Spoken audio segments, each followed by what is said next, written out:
What's going on, Facebook family? It's your main man, Joe Dupree, right here at 100 BLK, the Black Station, down in the NO, down in Louisiana, down south.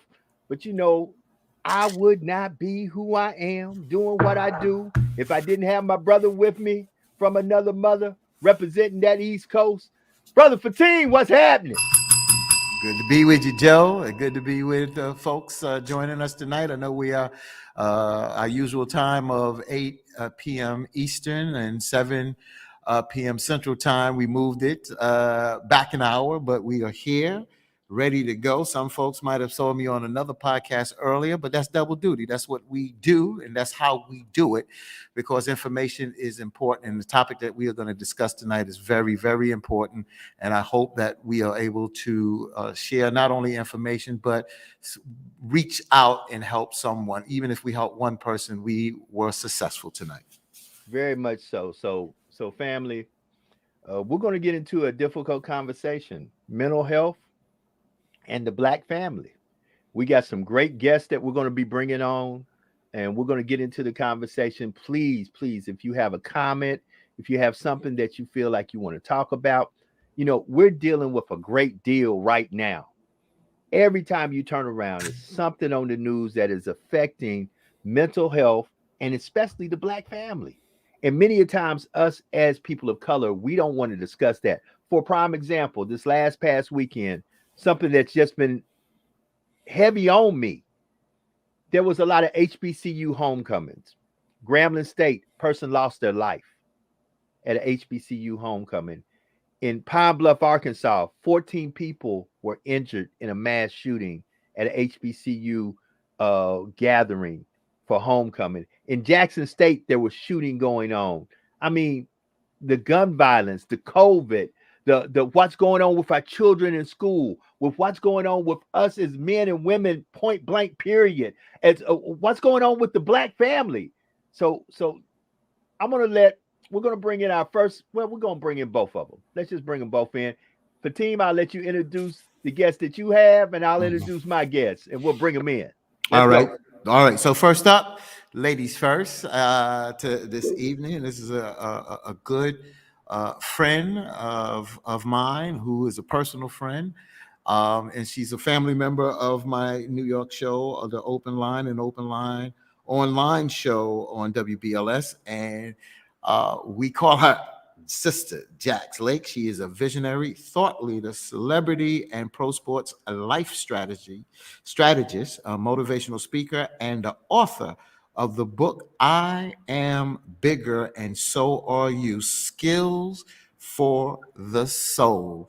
All Good right. evening, Sister Jax Lake, and welcome. You are slaying them, sister, with that hat. Oh, You good are you are looking fabulous, but you always look fabulous. But Thank you you. really make a difference when you are giving and dropping pearls in an instance of information trying to help people. Thank you so much, Fatina. I truly appreciate it. Thank you for having me. You're welcome. Brother Joe, let's introduce our next guest. Listen, if anybody knows me, I'm a HBCU man. I represent now. Look, now there are those from Grambling State University that know me from the yard and saying I'm in betrayal colors right now. But There it we is go. homecoming weekend for the Southern University, who I do a lot of work with. Been there for 11 years, doing great work with Southern University and the athletic program. And there it is. SU, SSSSSU rocks the house, baby. But my brother here from another mother, man, from the first moment we met each other, we really connected in a way that was a brotherhood on a whole nother level for a lot of reasons I won't even go into. But he is a professor at Alcorn University.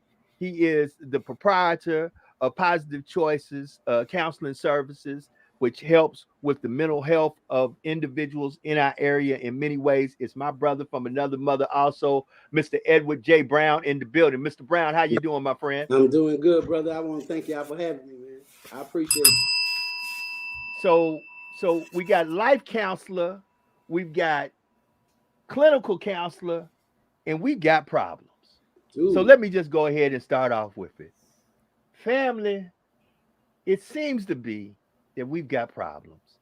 And nobody, when I say nobody, nobody knows where to run to if I want to sound like Escape, who do I run to when I have mental health issues, life issues, situations where I need someone to talk to?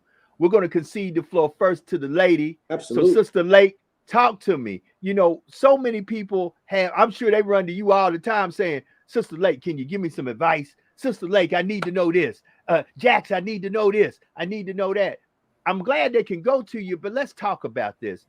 You know, what's one of the biggest issues you wind up dealing with on a weekly and a daily basis? Pretty much like you said, sometimes people just don't know who to run to or how to run to, or sometimes they'll run to them, but they don't always want to tell the truth to them. So that's a big problem. Absolutely. You know, it's like they're going for help somewhere, but you're not telling them what the real problem is. And so then they're diagnosing you and giving you help in another area that you actually really don't need help in. You need it someplace else. Because many times people have this false sense of pride and a sense of arrogance that doesn't really allow them to truly, authentically get the help they need. They're struggling with the lower EQ as opposed to having a higher emotional quotient, which is all about emotional intelligence. And when you have a low emotional intelligence, you tend to make some decisions that aren't quite wise, and you pay for it in the end. Wow, Absolutely. that's real talk, Brother Brown. We always talking about it. You know, especially from the perspective of the black male. You know, many times the black male is dealing with a lot, and they don't want to run and tell nobody nothing. It's this systematic distrust that we have. You know, you want me to come in and talk to you about my most innermost secrets, and as a black family, as a black race, we're not very trusting. So to say I'm going to go into and confess that I actually have a problem, I actually need help, is one of the biggest obstacles that we face as mental health professionals. I think all the time that we take a reactive approach to mental health instead of a proactive approach. We don't want to sit around before we wait until something happens, like mass shootings, and then we want to look at the mental health of a person or a community. We look at the demise of the family, then we want to talk about what's happening. When if we were to take a proactive approach, we may see a better understanding, better communication, for us to say, well, I don't have to kill you, brother, but I want you to know I'm mad at you. You know, I want you to know I'm upset with you, and we can talk about it and me not feel, as the sister said, like, you know, I'm weak or I'm not a man.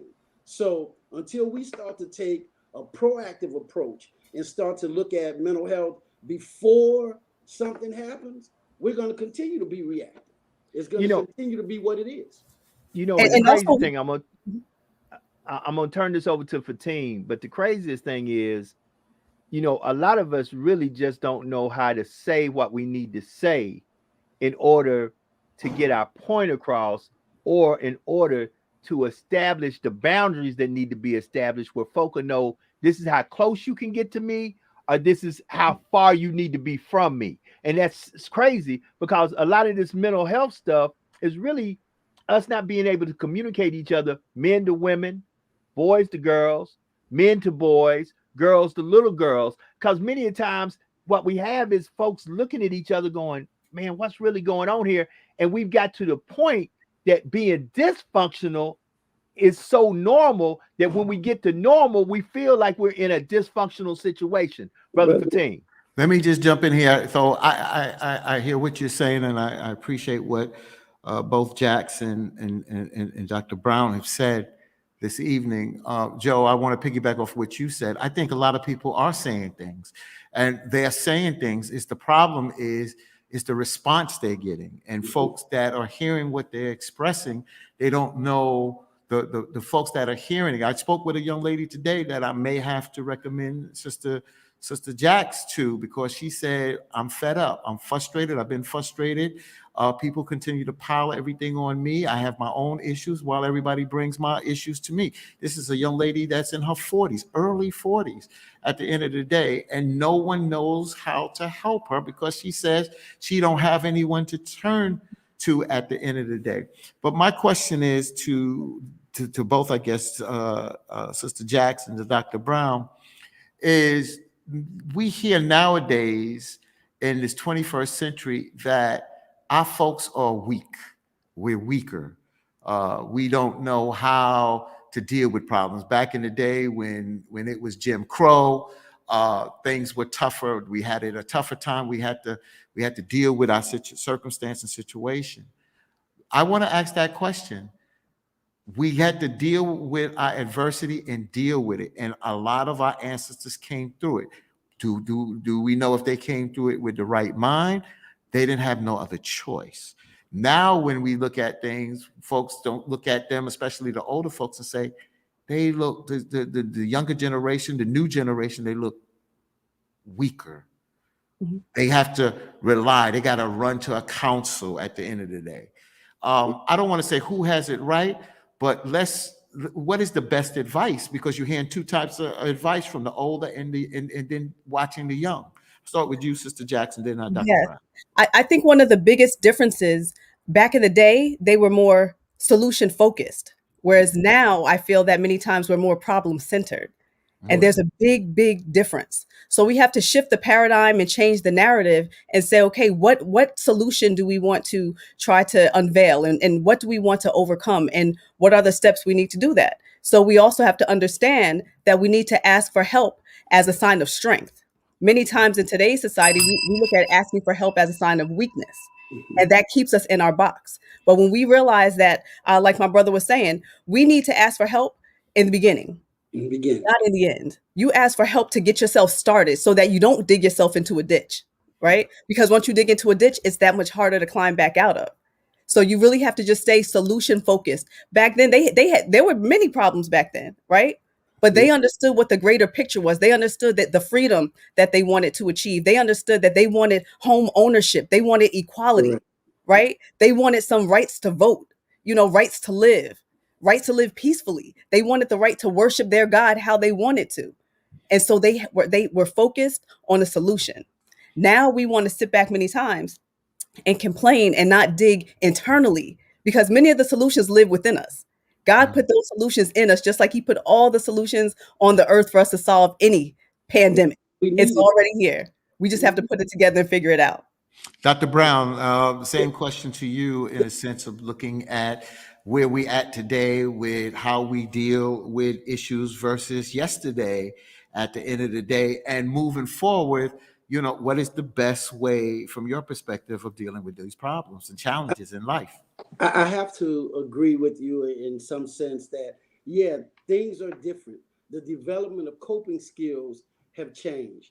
That's because parenting has changed. As generations progressed, we wanted to do better, if that's the term we put, better for our children than they did for us. So we don't use corporal punishment. We use timeout. So we changed. So therefore, with the change in parenting and the family structure, the change in coping skills occurred. So, bullying is not new. Bullying has been around for generations. But you had two ways of dealing with a bully. You fought or you ran. So when you got tired of running, then you fight. Well, now I can run, I can fight, or I can commit suicide. So suicide was never an option. But when we start to look at the things with technology and mass bullying, and things like that, yes, there has been some change in the development of coping skills. But if I don't leave here without getting this one thing across tonight, I want us to say, in order for us to start to address the problem, we have to normalize the use of mental health services. Absolutely. If we don't normalize the use of mental health services, we're going to continue to have that stigma. Now, let me tell you what I mean by that. When and I'm going to use myself because, my students laugh. I remember about 8 years ago when I started teaching at Alcorn, I was up there. I've been there 11 years, but 3 years into it, I'm reading, and the students say, "Excuse me, where are you reading from?" I'm like, "Oh, it's in chapter 3, paragraph 2." And I kept reading, and finally she raised her hand and she said, "That's not what that said." And I started to say, "Well, look," and I realized I needed glasses. So I went to an optometrist, a specialist. See, that's the first thing we have to understand. Therapists, counselors, we're specialists. just like you go to a dentist. Why would you walk around with a bad toothache or bad feet? You see a podiatrist. Your skin, you see a dermatologist. But we don't stigmatize people who use those specialists. Mhm. So until we start to normalize the use of mental health services, we're going to continue to see the compound of problems. People are going to say, well, I'll deal with it myself. You know, or if that boy bad, I got what he needs, let me take off my belt.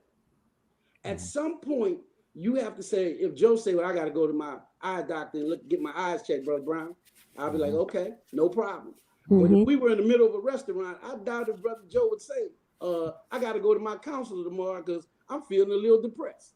Right, because some people think it's a sign of weakness. Joe, I want to throw this question out to you, Joe, because Joe, sometimes we host the show, but I want to throw this question out to you, Joe, and then I want the guest to respond.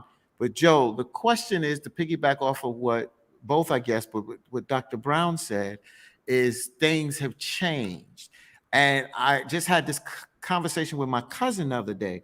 We look back at how my parents whipped my backside. My father didn't whip me that much. He didn't have to. He could just have that look. But my mother would whip me with a extension cord, an ironing cord, a belt, a shoe. She would whip me with whatever. And sometimes I would have webs on me. Today, that is looked at as abuse. Now, a lot of parents today that went through that, Joe, this is my question to you. A lot of parents that went through that spare the children. They have that relevant, they have that experience. And we treat our children better. We give them, like Dr. Brown said, we a timeout. We won't spank them as much, or how our parents are. And then when our children act out, we said, well, back in the day, we used to get beat like that. But then I just realized this at 59 years old, then raised 2 girls. My kids don't have no relevancy to that.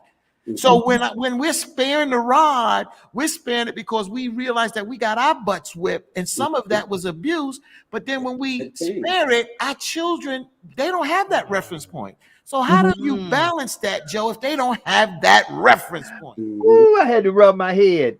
Well, let me hit. You got to answer that question, Joe. I will. And uniquely, Brother Brown knows where I'm about to go with this. First of all, I really don't think it was abuse we went through. I think times have changed, and things that I used to call really good rearing all of a sudden became abuse, because somewhere along the line, and we as men, especially we as men of color, have to accept this. Somewhere along the line, we stopped doing what our fathers and grandfathers did to us. And that is sitting down at the table, having conversations with our children about what's next. We were so busy chasing the dollar, trying to give them a better lifestyle, that we stopped raising them, and we allowed this to raise them. And we allowed BET to raise them. And we allowed rap music to raise them. And we allowed Call of Duty to raise them. And we allowed all these things. See, I woke up in the morning and had breakfast before I went to school with my mom and dad. Okay? When I was out of school, I had 3 meals at a table with my mom and dad. Now, here's the question. How many of you really can say that you've had 1 meal with your children within the last week? That you sit down at a table setting with your children, no devices, and conversation was, well, how your day going? Have you thought about this? Have you looked at that? See, sadly, somewhere in the midst of all of this, we've taken away a lot of the old and replaced it with something new, but new isn't necessarily better. Correct. And old ain't necessarily wrong. So somewhere we need to find a happy medium, because here's the biggest problem, especially with African Americans, and I'm going to really go there with African American male and female younger ones. If we don't get them right, they got people in law enforcement that getting them right every day, to the point that we saying Black Lives Matter, because some of them feel like they're animals out there and they treat them as such. Now, that's completely wrong. However, let me understand this. You won't let me beat them, but you can kill them dead in the street. And we be cool with it. Family, we got to wake up. Absolutely. So with that being said, and I'm at a peculiar place because as Brother Brown knows, and I believe you know too, Brother Fatim, but Sister Lake don't know, I am a child that was born and abandoned as a newborn baby.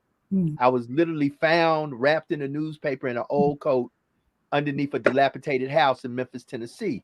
And I had to go to mental health professionals and counseling once this all came to me to get myself from saying I'm gonna be all right, because I wasn't all right. That coming into my life and being inundated with that information changed my life. And at the time it came, I was 37 years old, officer in the military, had fought in wars, and thought I had survived everything that could possibly be put on me that would make me say, oh, I'm a strong brother. That got dropped on me like a ton of bricks, and I hit the ground like, yeah, I believe it. Yeah. And we have to know that it's okay not to be all right. Correct. You know, sometimes we try to put forth this image that everything is all right 110% of the time. But most importantly, we have to be true to ourselves and know that it's okay not to be all right. We all have struggles. We all have challenges, and we've all been through things. And I'm so sorry to hear what you went through. And I'm so thankful that God allowed you to continue to be resilient and fight for our country and do some amazing things in this world. And kudos to you, my brother. And thank you for sharing your mental health journey with others, because that too can change their lives. And we need to just let people know it's okay to not be all right. But it's what are you going to do next? You know, you're not all right. So what are you going to do next? And we also have to normalize this help with our children as well, right? Because it's so important. Our children nowadays, I was driving down the street the other day after I dropped my daughter off at school. There was a little girl, a high school student, laying in the middle of the road with her backpack face down. She was hit by a car. And so tears fell down my face, because I'm like, my God, her parents, you know, just think their baby is on her way to school, about to walk in the building. She was maybe 10 steps from the curb in front of her school. And she laid there with her, more than likely her best friend, holding her head while this poor girl laid on the ground before police even got there. Right. But what happens 9 times out of 10, that little girl who was holding her friend's head, nobody's going to really put her in therapy or try to get her the help she needs. The children whose parents might be going through a divorce, the children whose parents might, children who may have witnessed domestic violence, right? A shooting in the neighborhood. Some kids hear gunshots constantly, but it's like, get in the house, lay down, be quiet, but it's never addressed. Children who are molested, right? It's never addressed. So we need to get our babies from young and get them into mental health counseling and let them know that it's okay. There's nothing wrong with you. Correct. Right? There's nothing wrong with you. Let's just learn some tools to process. So you can have a therapist, right? You can have a licensed clinical social worker. You can have a PhD therapist, but you can also have someone like me who's a life strategist and a life coach to help balance it all out, to help put those pieces together. And platforms such as yours is powerful because so many people need it. So thank you. Thank you to you and Fatim, definitely. But Brother Brown, talk to me, man. I know you're ready. Normalize a struggle, you know, for us to normalize a struggle, and especially to our children, because they're growing up in that what I call and what I term the instant generation. You know, how many of our children have done basic things such as make popcorn in the pot? Oh my goodness, yes. You put it in the microwave, and they even took the word off. It's just a picture. You push the picture. They understand the cost of things, but they don't understand the value. That's right. Things. So, you know, when they come into, let's say, a institution like Alcorn, and they've been used to things being given to them, to literally, because I tell my students, they say, well, you gave me a C. No, ma'am. You earned a C. That's what you earned. So when we start looking at our children, and like she said, you sit at the table, Joe, the dinner was the side. The main course was the knowledge and the exchange that you got from your father and your mother. To sit down with individuals and explain, listen, life is going to be tough. You're going to have struggles, but how you prepare is going to determine how severe the struggles are. And if things do get a little bit more than you think you can handle, it's okay to see. It's okay to go to a specialist. a counselor, a life coach, an individual that's willing to sit down and say, I'm willing to take this journey with you. Mhm. Whatever this struggle is, I'm going to help you carry it until we find some type of resolution to this. Because too often the kids don't know, because we've made things so easy. Mhm. They're part of that instant life, to where now when they come up against a struggle, how do I handle it? Mhm. Something must be wrong with me, because things aren't supposed to be like this. And we're all looking like, yeah, that's called life. Mhm. Life is not going to always be cotton candy and sprinkles. Sometimes you're going to have castor oil. Mhm. Sometimes you're going to have Robitussin. Right. Things are not going to be as simple as they expected. And we have to start making sure we have these tough conversations with our kids. Let's talk about let's talk about what Dr. Brown said earlier. He said about solution based, that we don't talk much solution based. 2 to 3 weeks ago, we saw in the news where it was a kid. It was an African American kid, about 17 years old, in Texas.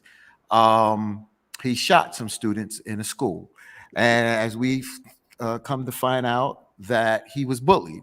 And not only bullied, he had a fight before he shot those students. He complained to the school. He complained to the school. He complained to the school, and he didn't get any help. And he came to protect himself because he could not get any assistance at the end of the day. His mother spoke, and she said, I don't condone my son to go out there and shoot anyone. And she prayed for the kids that were shot, and she apologized to the family. But she also said, my son needed help, and no one was there to help them. And the reason why I started there, Joe and Dr. Brown and Sister Jax, is the reason why I started there, because I want to talk about conflict resolution. Because we as parents don't talk about it. We in schools don't talk about it. Teachers and educators don't even know how to solve conflicts. And if you can't pass that conflict resolution down to the young folks, how do they manage and come to work out their problems? It's not something that is imaginary, that's given to them. It needs to be something that is taught, and we need to understand conflict resolution, because that's how we get into the solution base of our problems. You got to realize COVID is new, but that's not the only problem that our children go through. You got to realize this country was shut down. Kids were home. Kids are, like you said, Joe, earlier, iPad, phones. They have different technology things. They're not communicating. The depression that some of the kids are going through because of Instagram and social media and Facebook. So my question to both our guests, Jax and Dr. Brown, what are some of the tools, because we talked about the problem, what are some of the tools that we can give our folks that can trickle down and can go up and down with our family? Because remember, we can teach the children, and the children can teach their parents too, if they're willing to it. So what are some of the tools to deal with some of these problems? Start with you, Sister Jackson, then you, Dr. Brown. Of course, Joe, you're gonna get your lick in. I think one of the first things, we need to ensure that our teachers are well equipped with the tools that they need, right? Because many times you have a traumatic situation that happens, especially in urban areas. You have Miss Smith standing there watching the dead body, just like little Raheem, right? So they might live side by side. Miss Smith is not getting the help that she needs, processing, seeing the young man dead on the street, and neither is little Raheem. He's not getting the help that he needs to process that. So now Miss Smith goes to class in the morning. She's traumatized, stressed out. Little Raheem, her student, is traumatized, stressed out, because they both just saw a young man gunned down on the street, right? So in a lot of schools, professional development only occurs a couple times a year. But maybe we need to institute something where teachers have to be mandated to get some mental health counseling, on a regular basis, and provide them with the tools that they need to effectively not only manage the classroom, but manage their own emotions and help children individually. Because guess what happens? When the children are burnt out and when the teachers are burnt out, there's a whole bunch of IEPs written up, right? individualized education plans, right? So those are then developed, and now you're labeling these kids with IEPs when they don't deserve to have an IEP. Mm. So now the children on the list that have these IEPs that don't deserve them, you have a whole bunch of other kids at the bottom of the list who may really need an IEP and need some supports, cannot get them because there's a whole bunch of kids at the top that are getting services that they really don't need. They just need teachers to help them to manage that trauma that they're receiving. So we really need to make sure that the teachers are well equipped. The school districts have to change to offer these services, counseling on a regular basis. Many times the social workers in the schools, they are so burnt out because you cannot have a school of 350 students with Nope. one social worker, especially in the inner city. It's not possible for him or her to effectively help those children, let alone sometimes the social workers also have to manage and coach the staff as well. It's not possible. So they need people like myself, Mr. Brown, you guys to go into those schools to try to teach some other coping mechanisms, coping strategies, right? You can have a toolbox and a tool belt, but if all you have is one tool, what good is it? You can't build a house with just a Yeah. hammer. Yeah. Ring, You ring. You know, build a house with just a ring a ding ding. yeah. That's right. You got it. That's it. We Yeah. have to train Mhm. teachers, and we have to empower our kids. When you're working with children, one of the things that we start talking about with conflict resolution, most conflicts result because I care more about what everybody else is going to think than I do about what I think. Mhm. So you'll have two guys walking down the hallway, and it's just the two of them in the hall, and they bump into each other, and you're going to get, excuse me, brother, all right. But if they walking with their group, they're walking with their clan, their clique, and that same incident is going to turn into a major disagreement. Why? Because I can't let my friends think.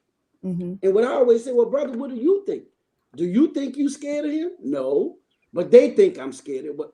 So if we can start to empower our kids Mhm. with self-imagery, that's more powerful than what anybody else can think. Now, where does that come from? That comes from, like we say, have mental health professionals that's capable to train not just students, but teachers as well, and not make it a stigma. And because one of the things that I can't get out of my mind, I remember being in a school and hearing the announcement, I need the following students to report to the counselor's office. Mm. And those kids were so embarrassed. They were so livid that that announcement was made because not because of how they felt, but because of how everybody else was going to think. Mhm. So first thing we can do is start to let them know, if you and I agree, brother Fatine, disagree, that's okay. It's okay for me to say, you know what? I ain't a big fan of Adidas. And you can say, well, I don't care too much for them Jags. Okay, then. Now, what does that mean? Nothing in the whole scheme of things. Right. Right. You know, in Right. the whole scheme of things, it means absolutely nothing. But when you start looking around and people start to care more about what she's going to say, what he's going to say, now I'm going to be reactive. It's time to be reactive. So if we can get these teachers to say, listen, let's stop. And what I did was many years ago, I helped initiate a program called PEP, Peers Educating Peers, where we started working with high school students. And we got the school, if there was a conflict between two students, let the student handle it. They were trained. We worked with them all summer. We saw almost a 25% decrease in fights at the school. The principal would call the students, say, look, take these two and y'all go into the gym. And, you know, because it was on the pretense they listened to each other a lot more than they listened to us. That's right. You know, so at this point, to answer the question, if we can start to create a sense of self within our kids, then you'll see them start saying, you know what, brother, there's no need for me to fight you because it ain't going to prove nothing. I'm still going to not like you and you still going to not like me. So live long and keep moving. Wow. You know, And how is that sense of self-developed? Right. And when we take it a step further, how is that sense of self-developed? Right. So for them to develop confidence and humility and peaceableness. Right. So for me, and what I always teach is about my love of God. So I try to bring that into the space when I'm working and speaking with teachers and children and parents. You know, the love of God, you know, can move mountains. Right. We also need to make sure in a lot of these schools, now they do it in prep schools. They don't do it in a lot of public schools. A lot of prep schools make sure that the students are required to do at least 3 sports a year. If you don't do 3 sports a year, you can do a sport. Maybe for the next season, you might do, the play. Maybe the next season, maybe you're in the debate club. They ensure that happens. So if the school day is over at 3 o'clock or 3:30, after that, for the next hour and a half to 2 hours, now you're involved in an activity. All of the students are required to do that, right? And even if you cannot do a sport or don't want to be in a play, you can be the water girl or the water boy for the football team. Yeah. There's something that you have to do. And so Does when it- our children grow up with confidence, because guess what? Our children echo how their parents feel. We have a lot of broken sisters out here, and we have a lot of broken brothers out here. So how do we expect our Now kids to be whole? you started a whole Now, other now, Yes. now that's a great transition for us to go into what we need to talk about. Yes. Understanding that there is a lot of brokenness. Mhm. Hurt people hurt people. And heal people, Broke- heal people. Right. Broken people break other folk. It's like I tell people these days and times, for example, prime example, Fatima and I are father of daughters. I'm father of daughters and sons. I have to have uncomfortable conversations with my grown children. Now, I still have out of my 5 children, I still have one that's still a child. He's 13, but the rest of my children are in their 30s, in their 20s, and I have to have uncomfortable conversations because this is the crazy thing. I've got to tell my sons how to handle themselves when they are confronted by certain entities like law enforcement. The mental strain that they have to deal with. Son, this is what happens when you get pulled over by a law enforcement officer. I have to tell my daughter that same uncomfortable conversation. I have to tell my daughter, this is how I think you need to put your eye on certain young men as you begin to date them. Because understanding this, most men mimic what they've seen. Absolutely. And like you said, you got a lot of sisters out there that are hurting, that were single moms whose sons saw their mothers go through a lot, and they only know how to transfer. Well, it happened to my mom. It's cool for me to do it to your daughter. No, it's not, because it might be slow singing and flower bringing. That's right. I'm That's just right. saying. So, and Fatim just disappeared, so we're going to have to bring him back. But, family, that's one of the things I think we need to really start talking about. Fatim is back, my brother. We need to start talking about the dynamics of disseminating information to families to I'm going to say this to you, brother, Sister Jax. A lot of us brothers have failed you sisters in a lot of ways. Absolutely. Yeah.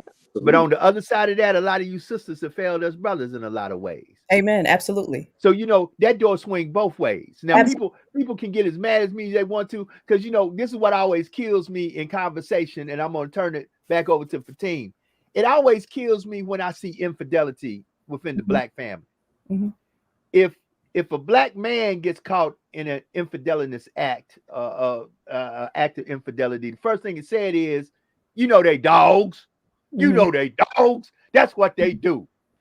When a woman gets caught in the same act, here's what is always said. What did he do to make you go do that? See, something ain't right here. And see, because we mentally have that in our heads, that's how it is. It's like, I am the fault even when I'm not the fault. There's something I did or didn't do that made her go seek something that was here all along. But if I go do that, that's just the way I am. That's my nature. And putting that mental stigma on young men and young women is the beginning of the problem. Brother Fatim, since you're back, roll with it, baby. Well, I honestly, you hit that point, and honestly, I would like to hear from our guest, but I agree with you. It's a double standard. It's a double standard, but it's also how society, you got to realize that society has cliques and norms that have been created by individuals. For instance, you just gave the example. So I would rather, I don't like to just continue to talk on it, but I would like to expound on that after we hear from Sister Jax, because you really put out the question in a sense of how society looks at men and women in similar and different situations. You're a parent at home, and your 14, 15, 16-year-old son has had sex. Mhm. Most likely, as a father, you're not going to whip his backside. Come You're on. also going to feel some sense of pride. But if it's your daughter, it's I'm gonna going be looking for fire somebody. and I'm looking for brimstone. somebody. It's gonna be some fire and brimstone. That's Right. right. So you set it up. So I don't need to add on to that. I don't want to confuse it. I come back with I have another question. So let Sister Jax and Dr. Come on, Brown Jax. responds to this Uh-oh. because of those society norms. It's like Mhm. the men are from Mars and women are from Venus situation Mhm. in that book. Sister Jax. I think what it boils down to as a whole is discipline. So many times in so many areas within our community, we have lost discipline. And once we learn how to have more discipline and more of a spirit of discernment, then we'll make better choices, right? So it shouldn't be, different for the boys, different for the girls, somewhat, but it is. I mean, I'm only girl, I have a few brothers. They were able to do stuff that I couldn't do. But at the same token, I have to recognize that I'm a woman. So God has a certain role for me, and God has a certain role for a man. Ring the So bell. for me, I understand that my role, as a woman, how I'm supposed to conduct myself. And I also understand as a man how he's supposed to conduct himself. And that doesn't mean being a dog. He's supposed to be the man with one woman. I'm supposed to be a woman with one man, and to be responsible and respectful. And we need to have these dinner time conversations with our children beyond dinner, right? We need to have breakfast with our children on the way out the door, not always just rushing them out the door, or, they're sleeping late and they can't quite get it together. We need to just have honest communication and honest dialogue. We also can't have households when you got 16 baby mamas and 16 baby daddies. It's no way that you can give all those children what they need, right? So it comes down to discipline. If we learn how to discipline ourselves and walk a godly walk, we can make far better decisions. And if we think about how things were back in the day, to reference back to that, they walked in a far more godly direction. And it meant so much more. And the more we pull away from that, even when we think about our music, what other genre of music disrespects women like our styles of music, for the most part, hip hop, per se? Right? Not all hip hop artists, degrade women, but too often in our culture, ads on buses and trains and music and movies, our Black women are degraded, but we also allow ourselves to be degraded. So we have to do something about it. They can't degrade us if we don't allow it, right? So we have to keep it real. And as women, we have a lot of work to do. Many times, sisters, they think they stuff don't stink, Sisters are not on point. And we really have to come together as sisters and be humble and recognize our worth, right? And our brothers have to recognize their worth. And too often we don't recognize our worth. And when you don't recognize your worth, you're destined for doom.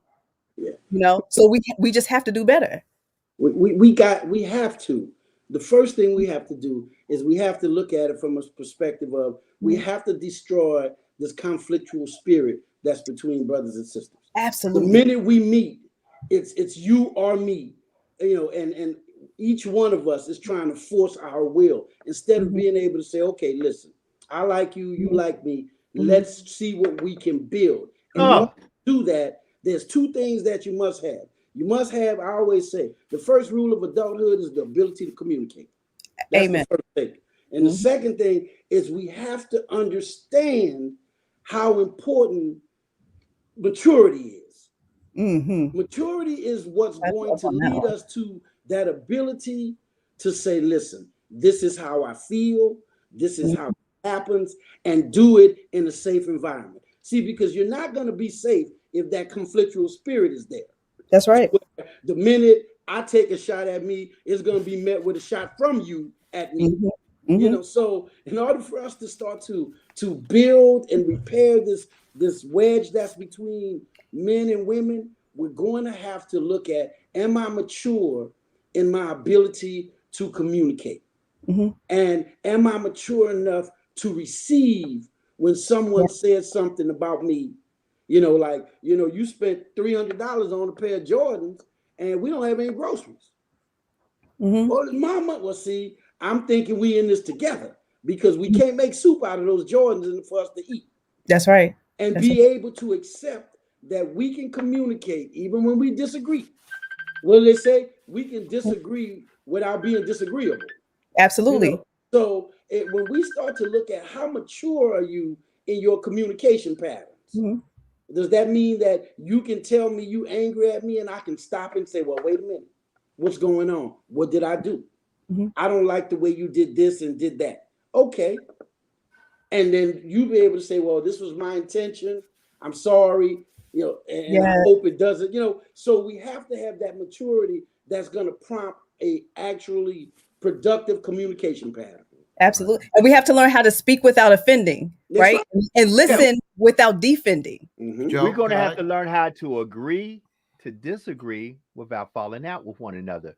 That is one of the major issues with us as a people, period. And then Mhm. we always are sitting around trying to figure out why we're not getting things accomplished. Mhm. First of all, we allow folks that don't look like us to Mhm. come in and inundate us and profit off of everything that we produce. I, I I like. want to say that again. We Mhm. got to stop letting folks come in and begin to profit off of Mhm. what we produce. And Mhm. and and the sad thing is, and this is a mental health issue to me, we play and pimp one another. Mhm. I'm going to say this, Brother Brown, please straighten me out because I'm Hey, about to go somewhere. And Fatim, you might need to stop me too. Yeah. Nothing makes me more upset than when we get into violent acts with one another. Mhm. And I see young black men killing young black men, young black women killing young black men, young black men killing young black women. But then let someone who don't look like us Mhm. do it. Mhm. Here come the protest. Mhm. And don't get me wrong, the protests are needed. But Mhm. how much more should we be protesting when it's us taking us out? Absolutely. It's crazy how it's front page news when Mhm. one of them take us out. And there's some improprieties. And that needs to be focused because that's taking us back to Jim Crow and slavery and to a time where once again we don't matter. Black lives should matter the most to black folk. Mhm. Mhm. Black folks should be marching like crazy when a young black man kills another young black man, or a young black man kills another young black woman, or a young black woman kills a black man. We've got to start valuing ourselves without somebody showing up in our neighborhood that don't look like us, and all of a sudden everybody. It's funny to me how all of a sudden, quote unquote, we act right when Mr. Charlie show up in town. Mhm. Brother But Dupree. that's the post stress. I've mentioned this before on this show, and you can call it what you want, and we have professionals on here, but I call it that post traumatic slave syndrome, and I it's was getting that. ready to go there.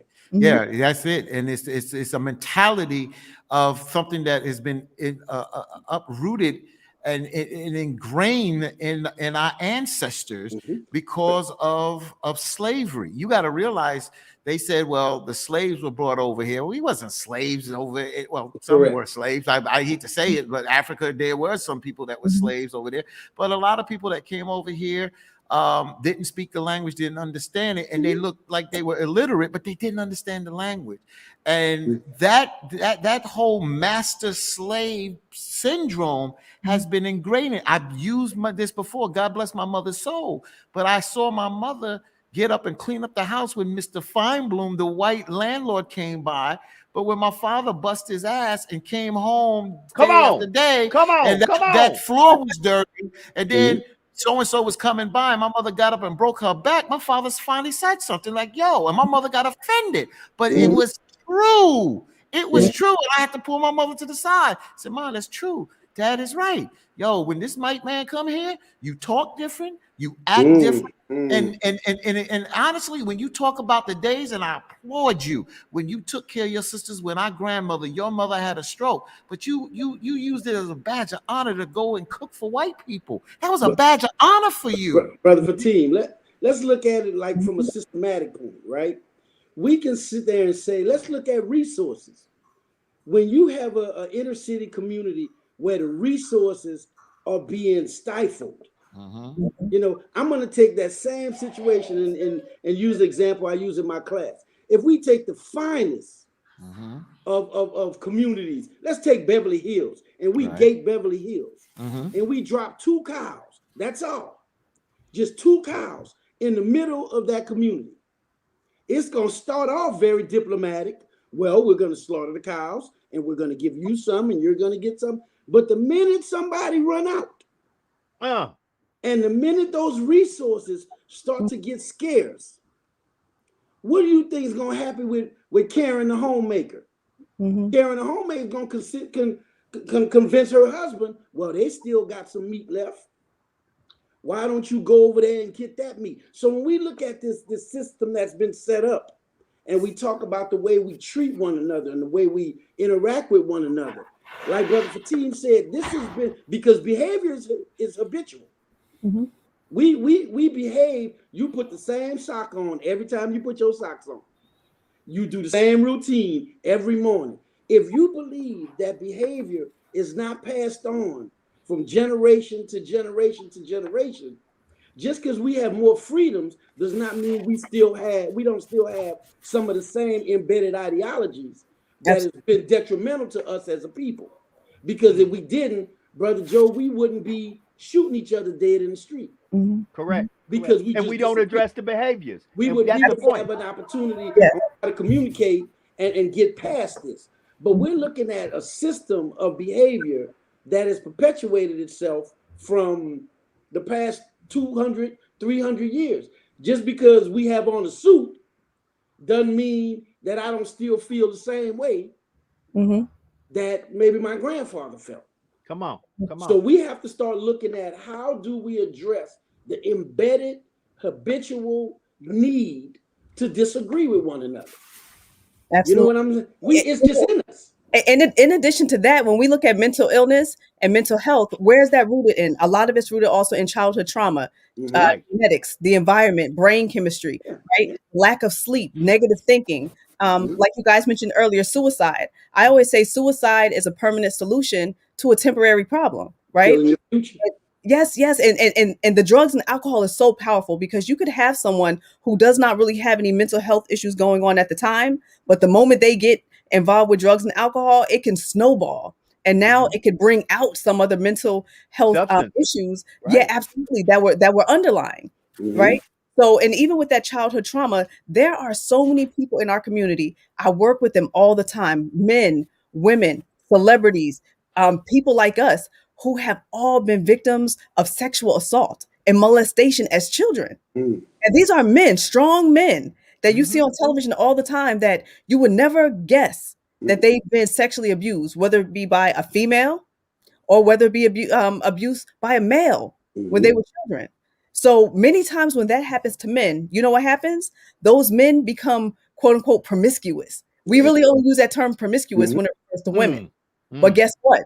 Many times men do that as well. Why? Because when they're molested by another man as a child, when they grow up to become a man, they feel like, let me smash everything walking to prove to myself. I ain't no, Tried to- Right. but I'm not, right?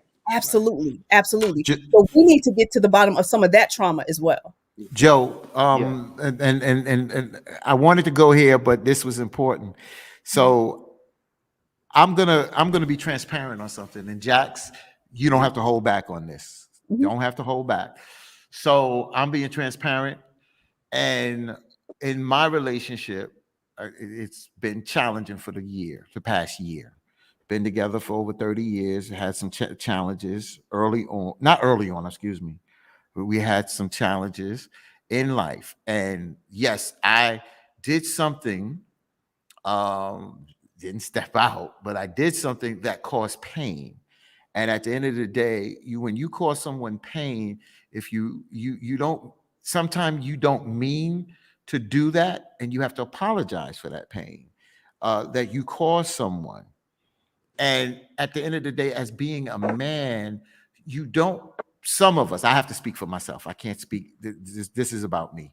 You can't, or you don't want to say there was other stresses that may have mounted up that caused you to do certain things or make bad decisions or make a decision that caused someone else pain, to put it like that. because I don't want to sit here and say that stresses could cause you to make a bad decision. I don't want to sit there and say that. I think when we make a decision, we make a conscious decision if we're in our right mind at the end of the day. But the reason why I brought myself up, because, I spoke with Sister Jax on it and she had given me some advice, but she never heard the other side of the story at the end of the day, from the perspective of the pain that the missus felt, how she had to deal, how other things lumped up at the end of the day. And the reason why I put that out there, because I say to Jax and to Dr. Brown, is that an excuse when you are going through certain stresses in life that may cause you to do something that I don't want to use to say you normally wouldn't do, but cause you to be vulnerable at the end of the day, that may lead you down a road to make a bad decision? And then when you do that and it comes out, of course you're hurt that you hurt someone at the end of the day. How do you look at that? I mean, vulnerability is natural, but you also have to understand that there are consequences. So you did decide to make whatever decision it was. That was a choice, right? Good or bad, stressed or not stressed, but there are consequences. So I always talk about something called reflection in action. So in the midst of doing whatever it is that we're going to do, we need to reflect on the outcomes of what could potentially happen if we do that action, right? So in the midst of you even formulating that thought in your mind of what you might do, whether it was stepping out or, maybe in a marriage, sometimes the husband might not want the wife to buy something because she buys too much, of it, like clothes or whatever. The woman still needs to reflect and think like, how is this going to make my husband feel? Right. And so the husband also needs to think about his choices. How would it make my wife feel if I did X, Y, Z? And if it's going to be a sour taste in her mouth and it's wrong and it's not of God, be prepared to deal with consequences. But too often we make decisions and really don't weigh out the full picture or the consequences, and then kind of get upset when it kind of falls apart. And it's kind of like, well, what did you think was going to happen eventually? What did you think was going to happen? So we really just have to balance it out and strengthen up our prayer life and be honest, with our mate. Communication is key, but effective communication is priceless. Yeah. Right. So we have to effectively communicate and tell our partners about our vulnerabilities. Feel close enough with them to share with them how we feel in that moment, and try to have honest dialogue. But what happens if you do have honest dialogue, and if you say you complain about something and it's not rectified, and at the end of the day it's said to you, well, you know what, I'm not going to do that. If you feel you got to do that, then you do what you choose to do. So at the end of the day, how do you deal with that when you're opening up about this and you still not getting any resolution to it? Absolutely. I mean, I feel sometimes you can go to counseling. Right, Brother Brown, sometimes try to take it to counseling. And I always say, for me, I still say, do your best to still take it to God. That has to be the number one, because if your spouse is a believer, and if you're a believer, like you say, you're a believer, not you in particular, Brother Fatin, but when you take it to paper and look at it written down, like, how does God say we should handle this? Right. You can't argue with God. Either you believe it or you don't. Yeah. Right. So that is, like the crux of it all. Either you believe it or you don't. And then counseling, watch who you go to in terms of your friends. Cannot go to all of your friends. And one of the first rules, I know, Brother Brown, in counseling, non-malfeasance. First, do no harm, right? First, do no harm. So if you're not supposed to do no harm, you have to watch who you talk to. And as a friend, you have to make sure if your friends are coming to you with information that you cannot process, you need to say, brother, sister, you might need to speak to somebody else about that, because I'm not equipped. I can have you backstepping and end up in the wrong space. So be careful who you talk to for guidance, because everybody doesn't have your back. I tell people all the time, one of the things that make me laugh is when people say, well, I can do what you do, because people come to me with their problems all the time. And so that's because you're messy. Yeah. They come to you because you're messy. That's not because you can do what I do. But that's right. Anyway, to address what you're saying, Brother Fatin, is we have to look at things manifest themselves when we hold it in. Okay. When we keep things in, we start saying, well, that's all right, I'll deal with it. I'll deal with it. And the more we keep in, it manifests itself in migraines, stomach aches, undesirable behavior. Now, you made a comment where you say, well, what if I am communicating? What if I am saying it? I'm going to use a quick analogy like just because, you continue to put garbage in the garbage can don't mean you don't have to take it out. I'm still telling you, that don't mean you don't have to take the garbage out. You still have to take it out. So even if you're saying it, you have to be consistent with what you're saying and find a different way of getting, maybe they're not hearing you. And we're not saying there's anything wrong physically, but cognitively, maybe they're not hearing you. So, but one of the things I love that Sister Jack said is that there's consequences to everything that we do. We just came from a president that still don't get that. There's consequences to the things that you do, both good and bad. That's right. There's both good and bad consequences. So when we start saying, okay, I've said this 15 times, I put the garbage in the garbage can 15 times, I ain't taking it out today, what's going to happen? Eventually that kitchen going to start stinking. It's going to start to be problems. So now we got to figure out, okay, you ain't taking the garbage out, I ain't taking it out, but we both agree we don't like the smell. We both don't like the smell. So where do we go from here? And I tell people all the time, the biggest myth that's ever been created is that a relationship is 50-50. Come on. Brother Fatigue, you ain't come into that relationship 50% of a man. She didn't come in 50% of a woman. You 100% of the man. I'm only requiring you to give me 50%. What you doing with that other 50%? I want it. It's mine. Give it to me.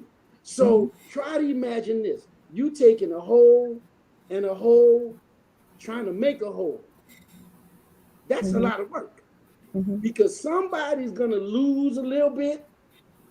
And women don't like when I say this. Most of the time, women put more into the bottle of the whole, and the man got to get rid of more, right?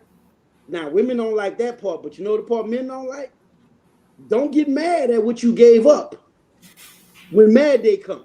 See, when mad they go, look what you put this much in there, I put that much. I had to throw all of this away. But you chose to do that, bro. That's what you decided to do. You agreed to do it. So if you hear what I'm saying, what you should hear is that communication and maturity is absolutely mandatory. And being able to accept, I hurt you. For that, I am sorry. Not you, I am sorry. And then change the behavior. And then where do we go from here? Where do we go from here? That's what it's all about. Listen, family, we've got to wake up as brothers and sisters, and you said it best, Jax. We got to understand to every action there is a reaction and consequences. Absolutely. And I hate to get this way because people look at me and say, "Oh my God, there you go." But the Bible say, before you do a thing, you need to weigh the consequences. See, hold it. Let me go. Because most folks don't want to talk this. See, people too busy trying to preach you into money and the cars and all this. I'm trying to get you. I understand this. All that don't mean, Jack, because everybody I ever put in the box that I love, we never put that stuff in the box with them. So with that being said, the words say, hold up. Before you do a thing, you need to count the cost. See, the problem is a lot of us don't count the cost before we do stuff.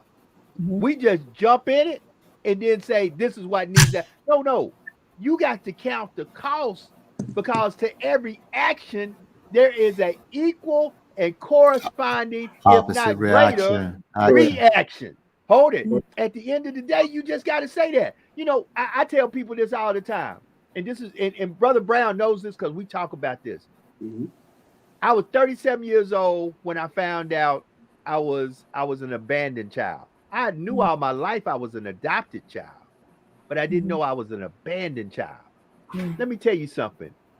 The difference in those two words are astronomical. Because the reaction of being adopted is one thing. That means somebody let you go and somebody chose to take you in. Somebody wanted you Right, and somebody didn't. right. Now that's Mhm. adoption. Mhm. Abandonment, Mhm. abandonment is deep. Yeah. And that's where I think many a times as men, Mhm. we negate the gravity of our actions toward women and what it actually does to them. It really took me with counseling when a person said, bruh, you're going through a real traumatic situation Mhm. because Mhm. you're caught between adoption, which he said, I can sit down and talk to an adopted child, and I have to handle you totally different because you were abandoned. He said, let me break it down to you to layman's terms that you understand.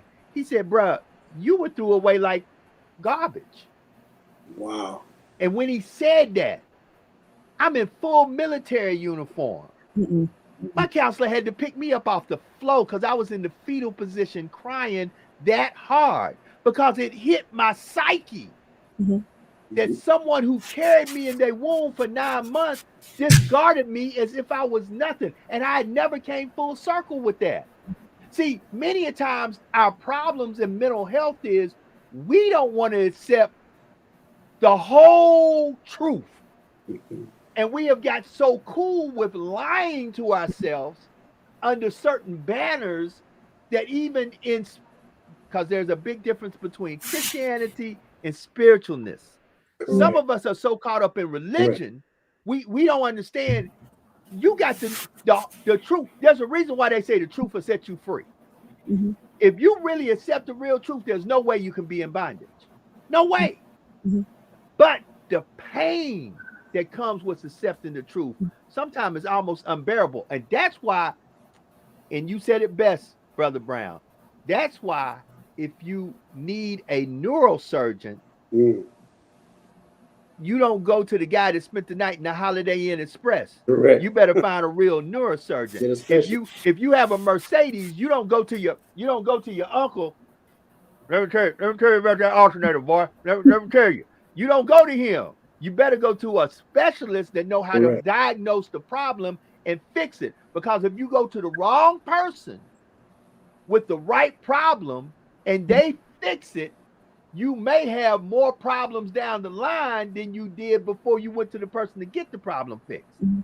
We got to start going to the right people. We got to go to you, Jax. We got to go to people like you, Brother Brown. And this is where I switch lanes and I let y'all talk about y'all platform. So, starting off with Sister Jax, because I'm going to come back and talk a little Can I bit tell you about brother. what you just said also? Yeah, go ahead. We also have to be sure um, how we want to receive information that people give us, right? Correct. So when Correct. that brother gave you that information and said that you were tossed out like trash, brother, you weren't tossed out like trash, right? Because we have to think that that woman who left you abandoned, what was her mental health status? Correct. What was Correct. she Correct. going through, What right? you going So through? Correct. so she could have said, you know what? I don't have the capacity to handle and give this baby what he needs. So Correct. let me put him someplace else and let him have a chance at life and let somebody else pick him up and raise him in a way that I can't do it. So we Correct. have to sometimes reframe it and look at it with a different lens because every time somebody speaks to us and they may seem to like us or love us, sometimes their words don't always come out right. So Correct. we have to also look at the intent behind what that brother was saying and really examine the relationship with you and that brother. Because if that brother was a true brother to you, he wouldn't have put it to you like that, right? He would Yeah. not have put it to you like that. He would have found another way to finesse it, to say something, but not put it to you in that way. So he could have meant to make you spiral down. So if he's your friend to this day, that's something you might still need to re-examine But and really think about. what Jax, this is the funny thing. The person Mhm. who said it was an actual psychiatrist, an actual doctor. Okay. who Okay. said because I had talked to Brother Brown about it. And he also, and it's funny, you know, He wasn't a good. the sad things with a lot of us is, and once again, let me get off of this. Let me get off of me.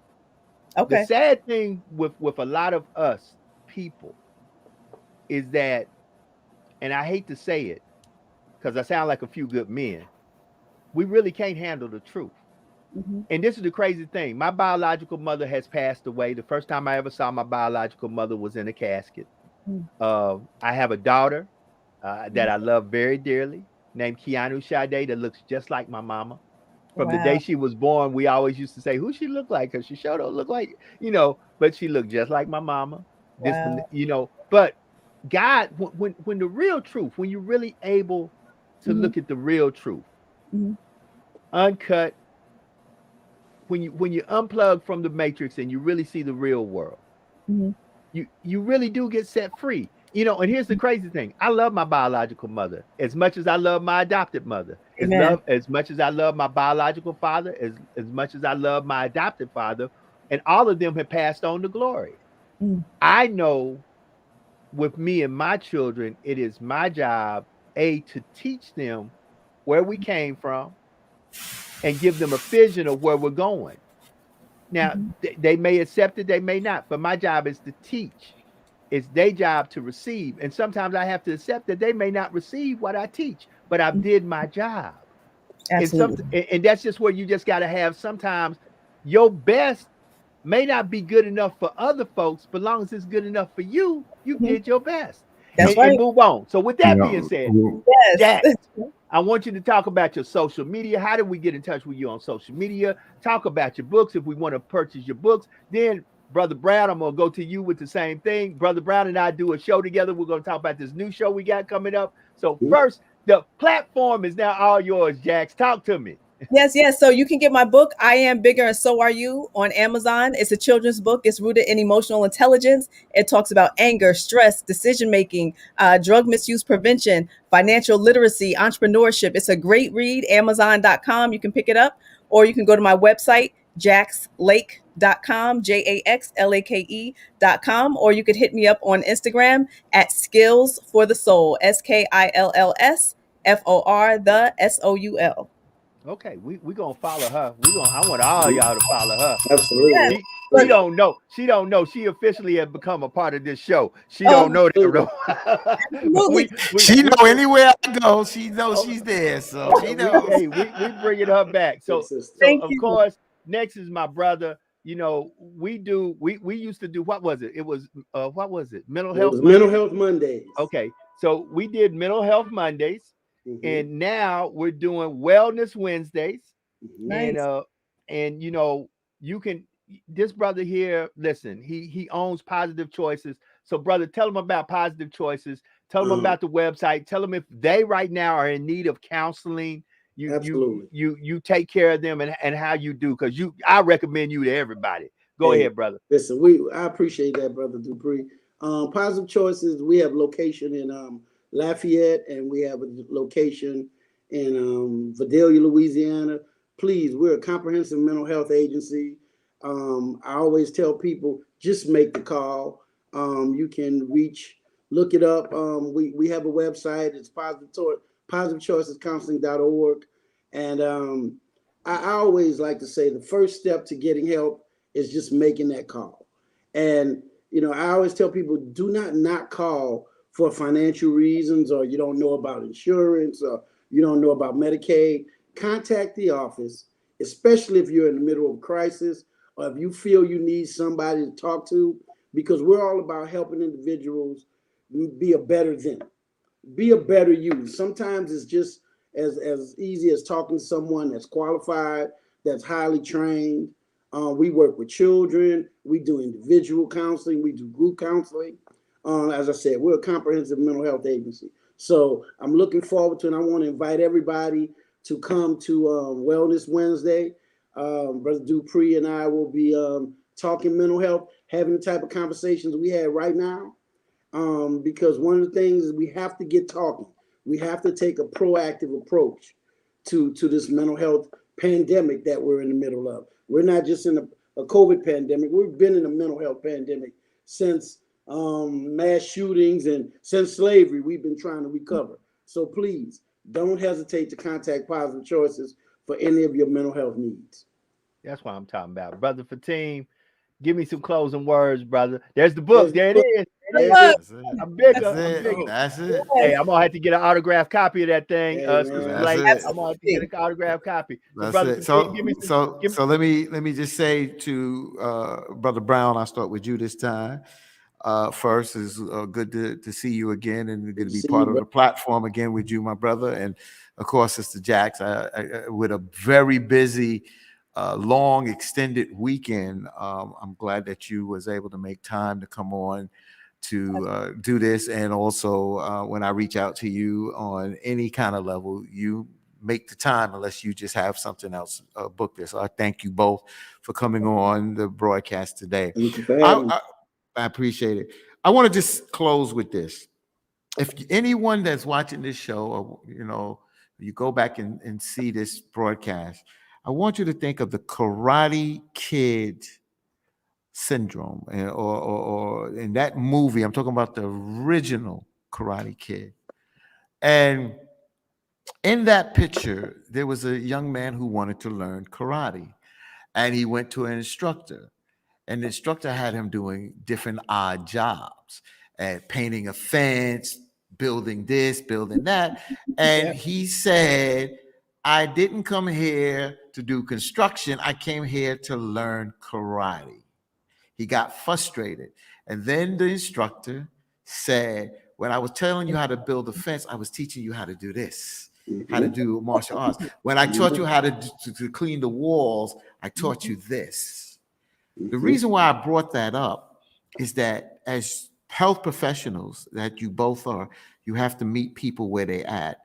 Everyone on this platform is God-fearing. Everyone you meet is not God in their life.